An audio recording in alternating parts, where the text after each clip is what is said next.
உங்கள் தந்தி தொலைக்காட்சியில் பிரம்மாண்டமான காட்சி அமைப்புகளுடன் சாணக்கிய தந்திரம் தினமும் இரவு 8 மணிக்கு. சென்னையின் பல்வேறு பகுதிகளில் 1 மணி நேரத்திற்கும் மேலாக கனமழை கொட்டி தீர்த்தது.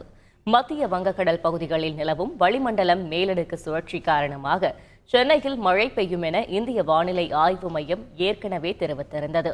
அதன்படி சென்னையில் பல்வேறு பகுதிகளுக்கும் மழை பெய்தது. குறிப்பாக அடையாறு, மந்தைவெளி, மயிலாப்பூர், கிண்டி, வடபழனி ஆகிய பகுதிகளிலும், அண்ணா சாலை, கீழ்ப்பாக்கம், எழும்பூர், ராயபுரம், திருவொற்றியூர் ஆகிய பகுதிகளிலும் கனமழை பெய்தது.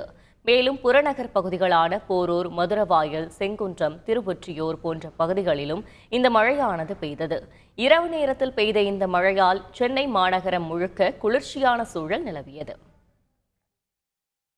தமிழகத்தின் பல்வேறு பகுதிகளில் கடும் வெயில் வாட்டி வதைத்த நிலையில் இரவு நேரத்தில் கனமழை பெய்தது. கடலூர் மாவட்டம் திட்டக்குடி சுற்றுவட்டார பகுதிகளில் 1 மணி நேரத்திற்கும் மேலாக கனமழை பெய்தது.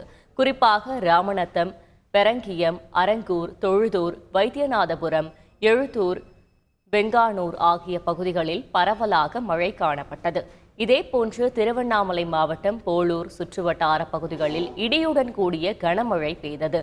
குறிப்பாக வசூர், குன்னத்தூர், மாம்பட்டு, ரெட்டேரிப்பட்டு, கரையாம்பட்டி உள்ளிட்ட பகுதிகளில் பரவலாக மழை காணப்பட்டது. இந்த மழையால் விவசாயிகள், பொதுமக்கள் மகிழ்ச்சியடைந்தனர். உங்கள் தந்தி தொலைக்காட்சியில் பிரம்மாண்டமான காட்சி அமைப்புகளுடன் சாணக்கிய தந்திரம் தினமும் இரவு 8 மணிக்கு.